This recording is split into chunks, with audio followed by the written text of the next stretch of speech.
Ladies and gentlemen of the media, let me start by once again welcoming President Barack Obama and his delegation to Thailand. Thailand is the first country President Obama chose to visit, following with his decisive re-election less than 2 weeks ago. We appreciate the significance of the gestures, Mr. President, and we all thank you for being here today. President Obama's visit is the perfect occasion to launch a celebration of 180th anniversary of Thai-US diplomatic relations next year. I thank both President Obama and Secretary Clinton for actively promote Thai-US relations and for the United States' constructive engagement in Asia. This afternoon, I had the honors of accompanying the President for an audience with His Majesty the King, reflecting the close relationship between our two countries at the highest level. Lastly, at the bilateral meetings, we had productive and wide-ranging discussion in an atmosphere of friendly partnership. Thailand is the oldest treaty ally of the U.S. in Asia, and a long-lasting one because of our shared commitment to democracy, human rights, and free markets. I expressed to the President that it is my firm commitment to the people to preserve and protect democratic system, and I appreciate the President's support of democracy in Thailand, and I agree with him that democracy will lead to economic process. As we agree that celebrating last success is not enough, we look to the future and to build an even stronger strategic partnership that benefit both countries and indeed the broader regions, ASEAN and Asia Pacific. On the economic front, to generate growth and create jobs for both Thai and Americans, the President and I agree to redouble our effort to promote trade and investment and people-to-people exchange. We will also strengthen our cooperation in energy and food securities. Furthermore, we agree that Thailand is a strategic location and a hub for ASEAN connectivities and the ASEAN Economic Communities AEC. We will work together to make the regions an engine of growth, contributing toward global economic stabilities and sustainability. Within this context, I inform the President that Thailand will initiate negotiation on the Trans-Pacific Partnership or TPP, which will engage all stakeholders and undertake the necessary domestic legislative process to make it become a reality. The President and I had wide-ranging discussion about regional issues, and I welcome his upcoming historic visit to Myanmar and Cambodia.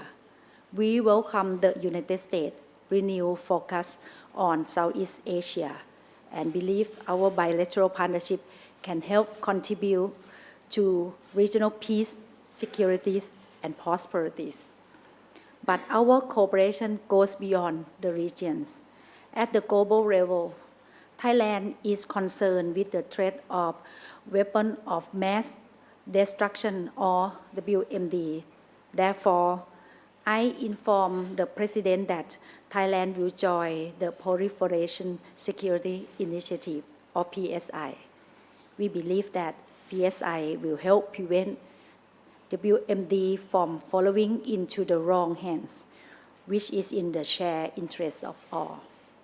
The President and I also discussed on how to tackle transnational crimes and, in particular, human trafficking. I reaffirm my commitment to fight human trafficking, which equal to modern slavery. We also discussed cooperation on combating terrorism, and how to deal with the climate change issue, especially in the term of disaster relief. Finally, we recognize the importance of continued high-level exchange and consultation between our two countries. As part of our growing partnership, the President and I agree to stay in close touch and to have our minister and agency to do the same on the rich agenda we discussed today. Thank you for your attention. Thank you very much. May I now invite the Honorable Barack Obama, President of the United States, to say a few words. Well, thank you very much. Good evening to the people of Thailand who have welcomed me so graciously. Let me say, Sawadee Krap. I will say that the Prime Minister's English is much better than my Thai. But I want to say thank you so much, Madam Prime Minister, for your very warm welcome, your generous words, and the sense of partnership that you bring to our work today. As you indicated, Asia is my first foreign trip since our election in the United States, and Thailand is my first stop. And this is no accident. As I've said many times, the United States is and always will be a Pacific nation. As the fastest growing region in the world, the Asia-Pacific will shape so much of our security and prosperity in the century ahead, and it is critical to creating jobs and opportunity for the American people. And that's why I've made restoring American engagement in this region a top priority as president. And the cornerstone of our strategy is our strong and enduring treaty alliances, which includes our alliance with Thailand. Thailand is America's oldest friend in Asia.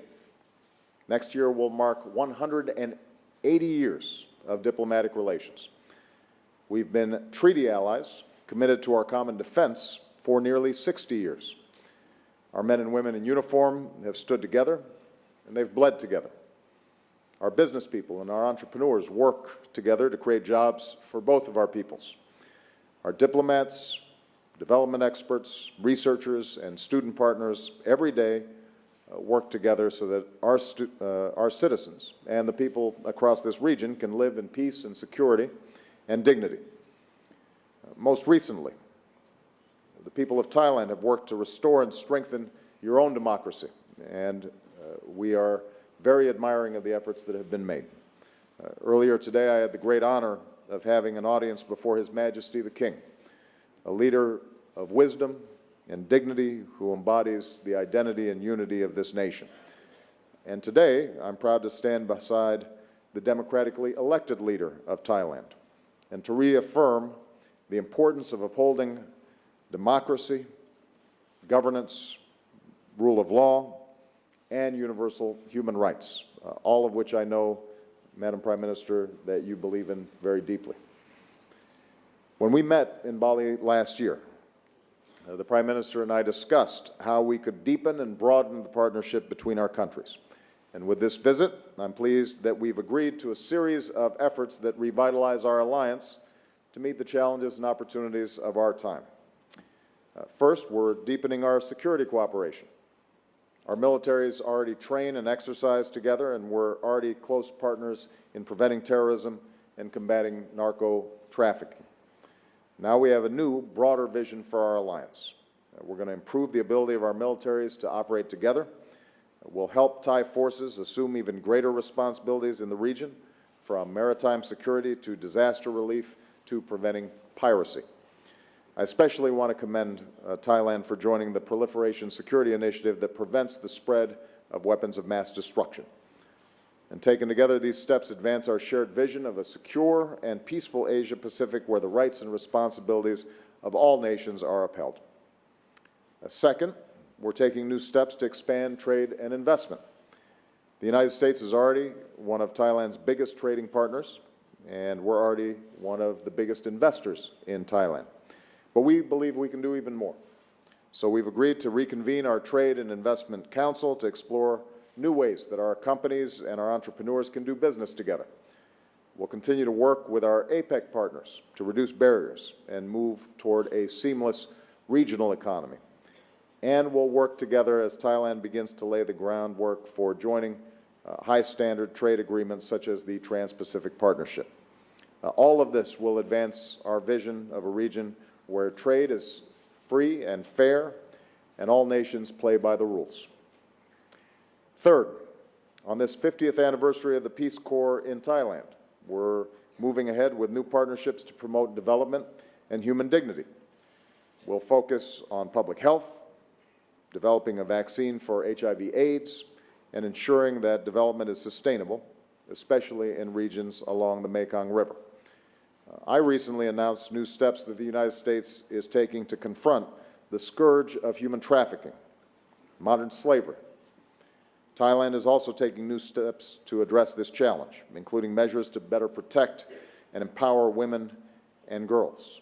And I'm very pleased to see the leadership that the Prime Minister has taken on what I think we all agree is a very important issue.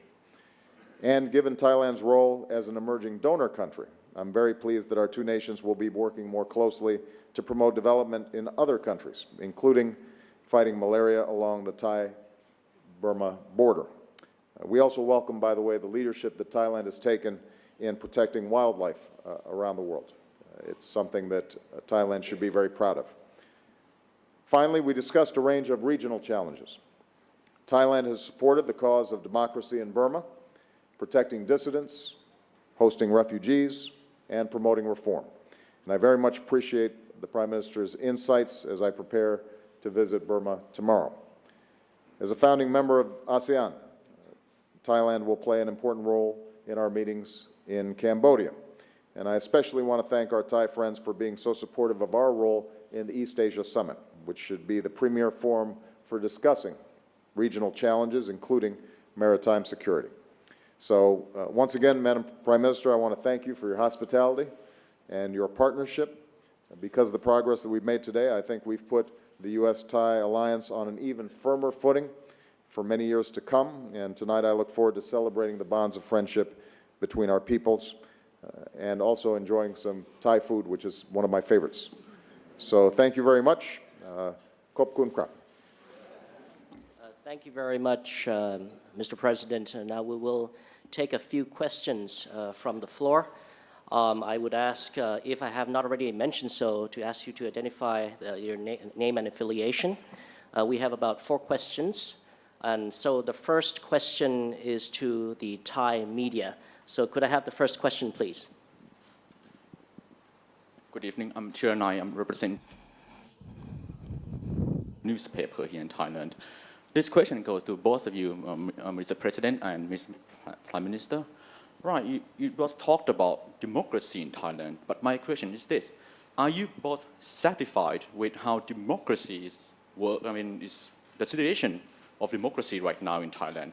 I'm talking about the situation that those who are responsible for 2010 crackdown is still not pursued by laws, and you still have these laws that criminalize any criticism against the king very harshly, including an American citizen, Joe Gordon.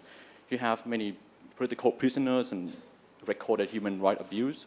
I mean, in your opinion, I mean, how do you call this situation satisfying? And Mr. President, which Thai cuisine dish is your favorite again? Could you be more specific? Thank you, sir.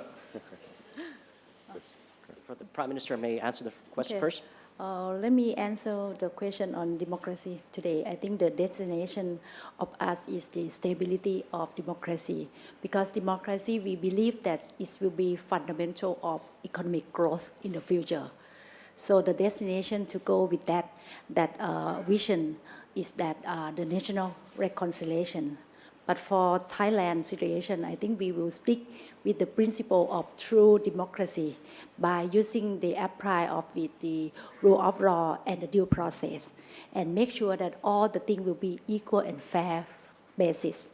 And in Thailand also we would like to see the national reconciliation. So our position will be with the passion and with the peaceful way, and using the democracy way will be the place to solve the problem. Thank you. Well, let me just say, first of all, that democracy is not something that is static. It's something that we constantly have to work on.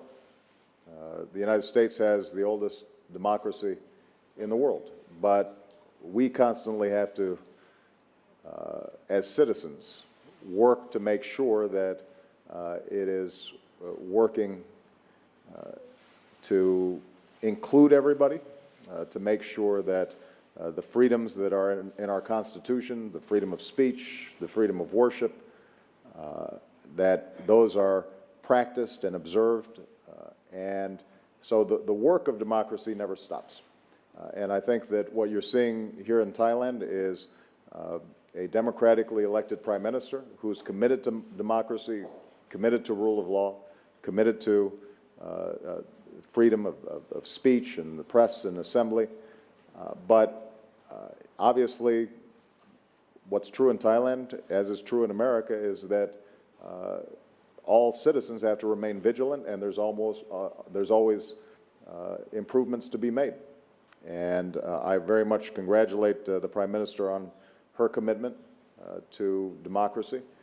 And I know that many of the reforms that she continues to be interested in are ones that will strengthen democracy even further in Thailand and will serve as a good example for the region as a whole.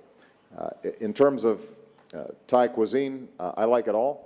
And I've looked over the menu for this evening's dinner, and it looks very good, which is good because I'm also very hungry. So, so I think I saved my appetite, and I'm looking forward to having some authentic Thai food.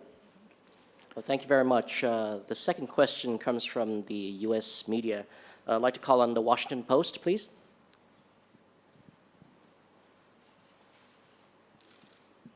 Thank you very much, Madam Prime Minister. Thank you for hosting us with the American media as well as the rest of the President's delegation. Mr. President, you will make history tomorrow as the first U.S. President to visit Burma. But human rights activists have warned that your trip is premature given the escalating ethnic violence that have left hundreds dead and up to 100,000 people displaced in that country. Your own NSC Director for Human Rights said the other day that people are, quote, living in fear and terror. Why are you moving so quickly to endorse the Burmese leadership and reward them with a personal visit? And given some of the recent setbacks to democratic movements in the Middle East, why are you so confident that the Burma will continue down the path of reform? And to the Madam Prime Minister as well, as a U.S. ally and a neighbor of Myanmar and Burma, are you satisfied that President Sein is doing enough to stop the ethnic violence and protect human rights there? And do you believe President Obama's visit is premature or appropriately timed? Thank you. Well, first of all, I think it's important to recognize, David, this is not an endorsement of the Burmese government. This is an acknowledgement that there is a process underway inside that country that even a year and a half, 2 years ago, nobody foresaw. President Sein is taking steps that move us in a better direction. You have Aung San Suu Kyi, now an elected member of parliament. You've seen political prisoners released. There is an articulated commitment to further political reform. But I don't think anybody's under any illusion that Burma's arrived, that they're where they need to be. On the other hand, if we waited to engage until they had achieved a perfect democracy, my suspicion is we'd be waiting an awful long time. And one of the goals of this trip is to highlight the progress that has been made, but also to give voice to the much greater progress that needs to be made in the future. So when I address the Burmese public as the first president who's ever visited that country, what they'll hear from me is that we congratulate them on having opened the door to a country that respects human rights and respects political freedom and is saying that it's committed towards a more democratic government. But what you'll also hear is that the country has a long way to go. And I'm not somebody who thinks that the United States should stand on the sidelines and not want to get its hands dirty when there's an opportunity for us to encourage the better impulses inside a country. And in part, I'm taking my guidance from what Aung San Suu Kyi, who I think knows quite a bit about repression in Burma, sees as the best means to continue the development and progress that's being made there. When she visited me in the Oval Office, she was very encouraging of the prospects of a visit. And one of the things that we've learned in countries around the world is that change can happen very fast if a spotlight is shown on what's going on in a country and the people there start believing that their voices are heard around the world. And one of the things that we can do as an international community is make sure that the people of Burma know we're paying attention to them, we're listening to them, we care about them. And this visit allows me to do that in a fairly dramatic fashion. But we understand there's going to be a work in progress, and what we've done is calibrate our concrete policies and responses based on the understanding that more work needs to be done. And if we see backsliding and slipping, then we're in a position to respond appropriately. But my hope is that we will continue on a positive track, and hopefully my visit will be able to encourage that.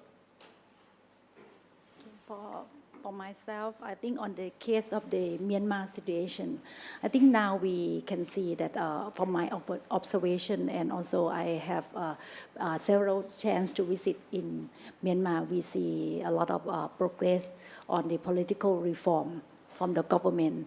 And I think from the basic that we have been told you that I think we believe that the fundamental of economic growth and the prosperities is stability of democracy.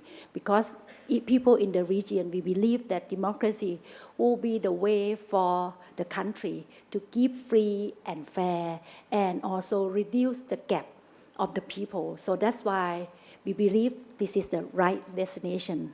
So in the case of Myanmar, Thailand as our neighbor country of Myanmar, so we want to help our neighbor with very sincerity, and truly we want to see people of Myanmar to have the better life, to have the better education, to have better development.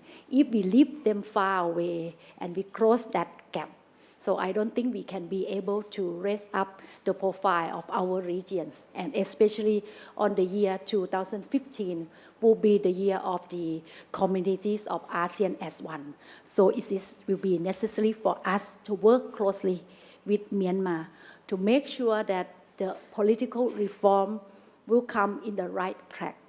But for us alone, I think we need the support from international to keep the way, because Myanmar also already opened the door. So I think this is the important for international country to work with them, helping them, and make sure that they bring the true democracy in terms of the real democracy that the international law with the practice, and close the gap and make sure that people will have better life and better job. Thank you.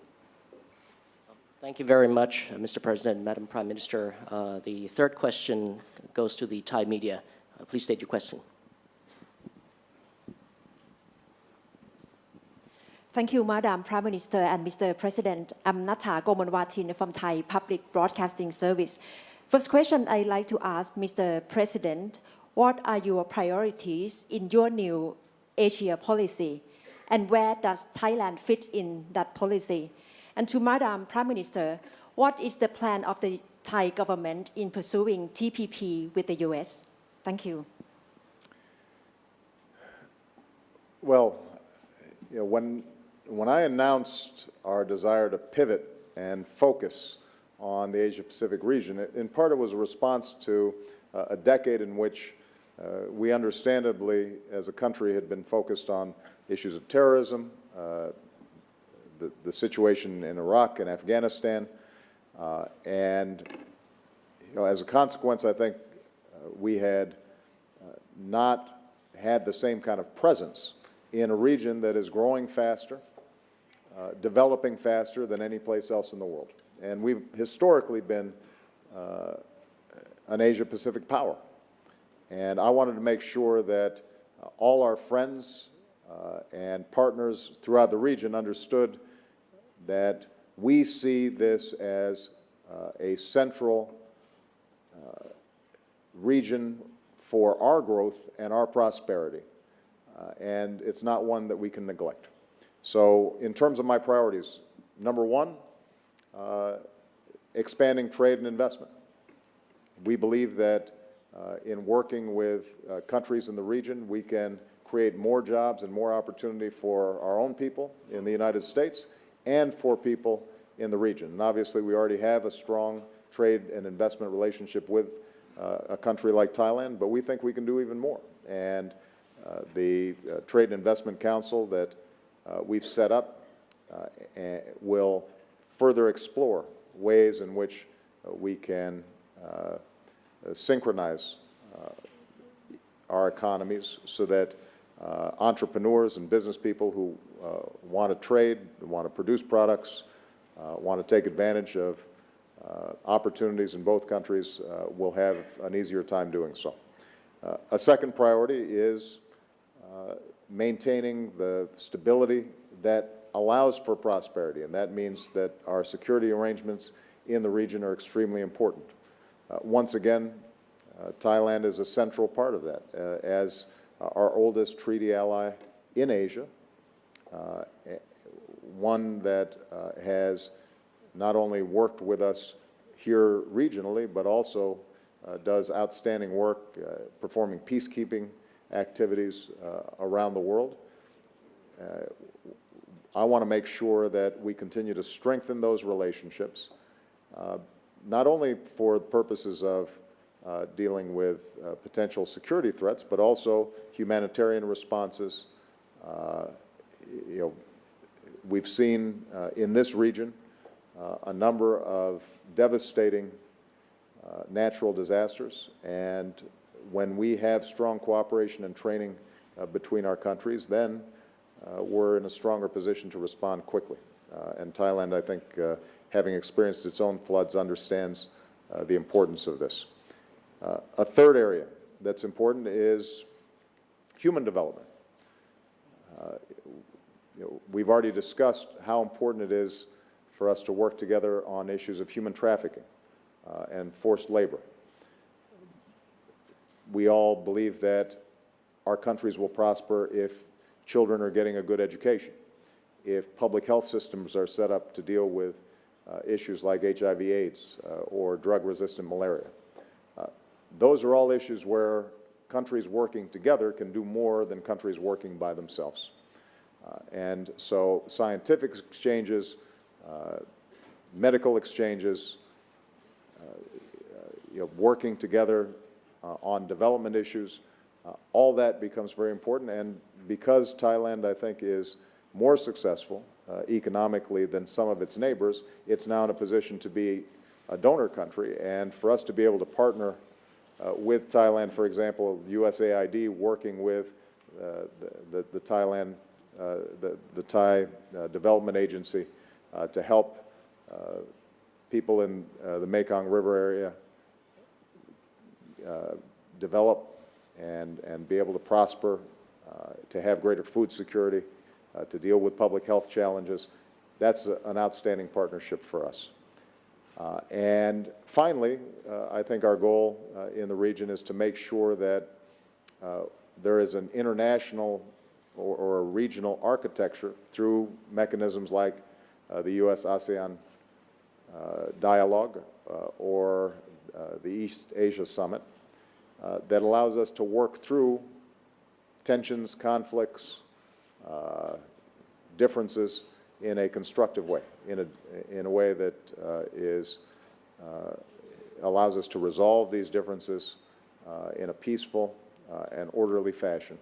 And I think that Thailand's leadership in those institutions has been extraordinarily important. So, we expect to work with all the countries in the region, but obviously the cornerstone of our work in Asia begins with our alliances, and the long-standing friendship between our two countries makes this a very appropriate place for me to stop in my first trip after my re-election. Thank you. For talking the point of the TPP, one thing that we believe that on the economic growth in the future, I think we need more growth, and the way to more growth is on the basic of the economic, on the free and fair basis, and also the free market. This is, I think, all the other countries who have been growing of the economic and stability of the economy.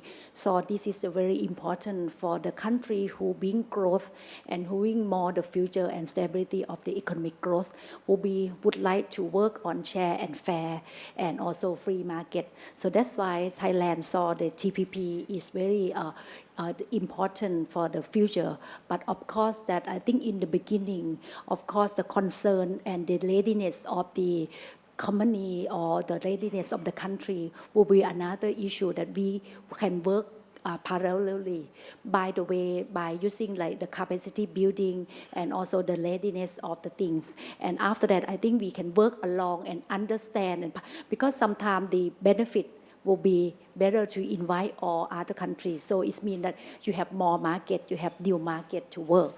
So that's why we see this is the important, but along the way, we can work with the capacity building by the time we get ready. Thank you. Thank you very much. The last question goes to Bloomberg News, please. Thank you. I'm Margaret Talib with Bloomberg News. Mr. President, you're here, of course, to talk about Asia, but much of the world's attention and yours is also being diverted back to the Middle East now in the situation in Gaza. You're calling for a de-escalation of the violence between the Israelis and the Palestinians. I'd like to ask you, do you believe that a movement of Israeli ground troops into Gaza would be an escalation, and do you support such a move anyhow? And are you concerned that the Arab Spring, at least in the near term, has made matters worse? And does the violence there complicate your pivot to Asia? And Madam Prime Minister, you may know the President's first visit today was to the Royal Monastery, where he told a monk that he will need a lot of prayer to help the U.S. avoid a fiscal crisis. It was sort of a joke, kind of, right? What can emerging democracies in Asia take away from how difficult it has been for the President to get Congress to agree to budget negotiations with him, and why shouldn't China's system of government look more appealing in this region when you confront a situation like this in the U.S.? Thank you. Well, let me start with Gaza.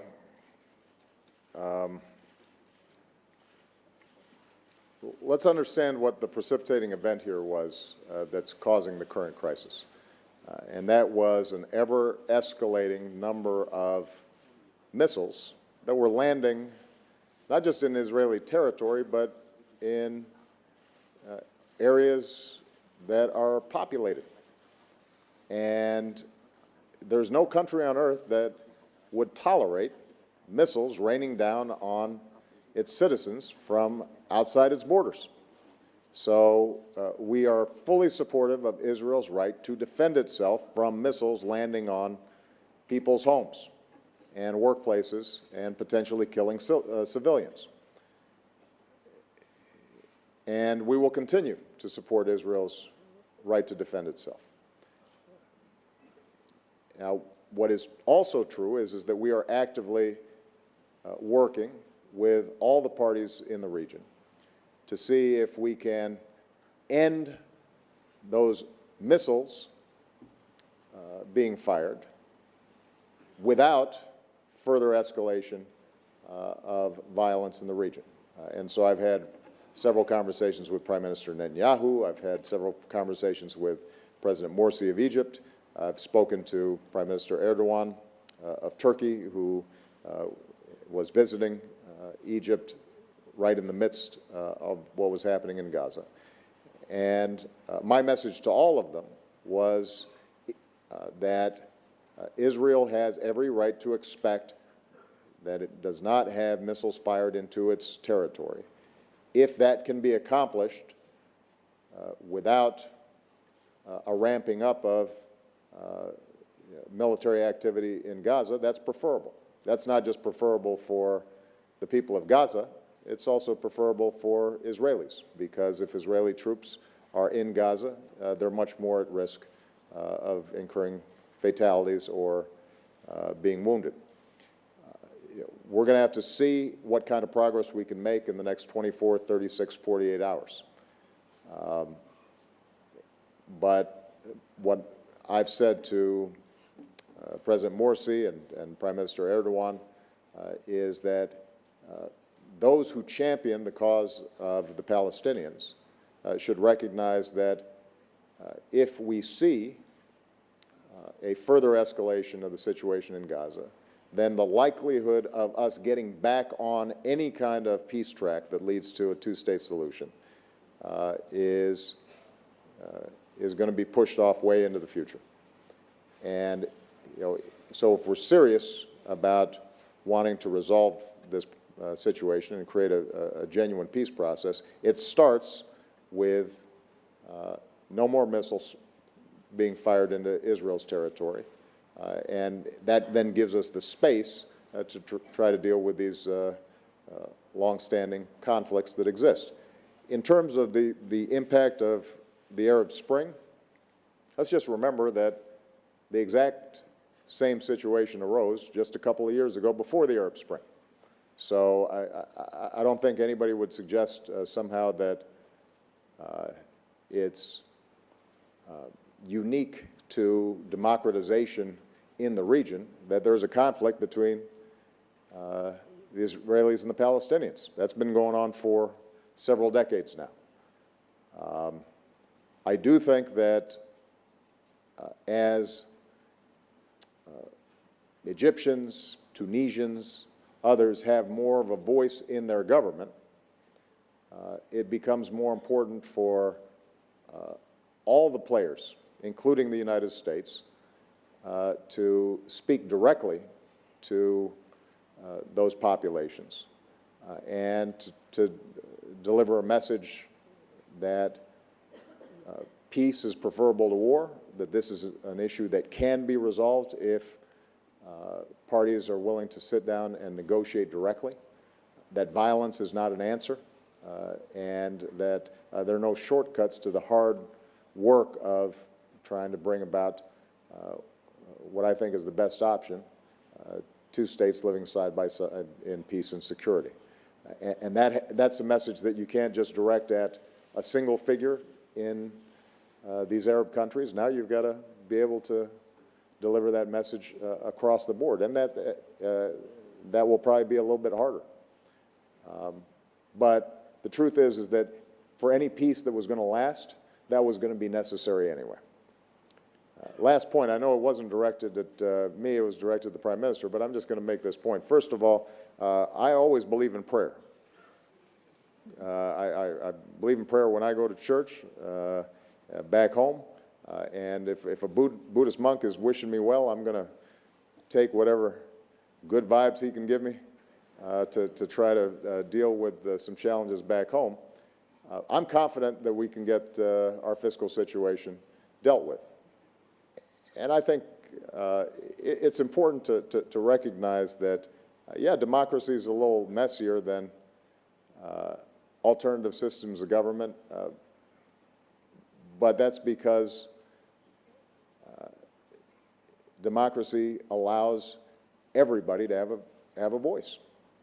And that system of government lasts, and it's legitimate.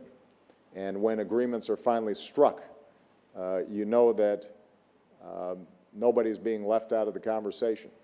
And that's the reason for our stability and our prosperity. The notion somehow that you can take shortcuts and avoid democracy, and that somehow is going to be the mechanism whereby you deliver economic growth, I think is absolutely false.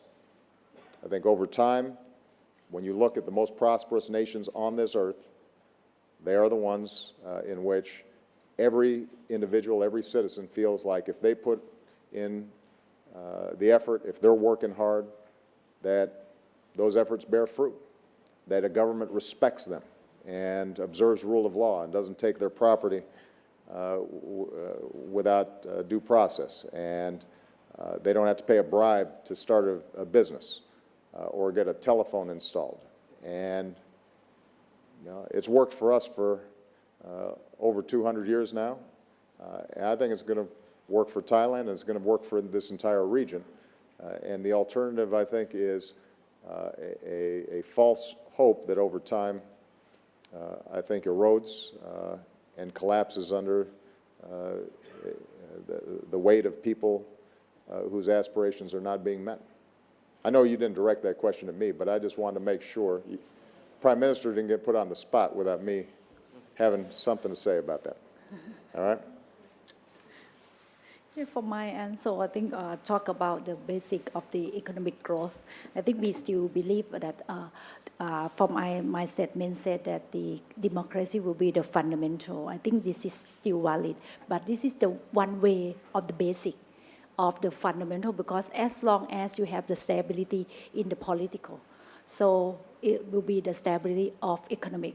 But anyway, in the economic, will be have to understand the cause and the root cause of the problem in the right way to solve the problem, and also that as long as you work with stick with the principle of the financial, but along the way you need to balance of the growth of the economic, because I think still have any place on the blue ocean, so we can find, as long as if we find the right place at the right time, so the growth still going. So I think I believe like that. Thank you.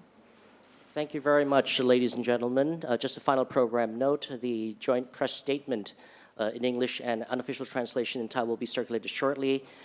So we thank you for your cooperation. Thank you, Mr. President. Thank you, Madam Prime Minister. This concludes the joint press conference. And please be seated while the principals leave for a very well-deserved official dinner. Thank you very much. Thank you.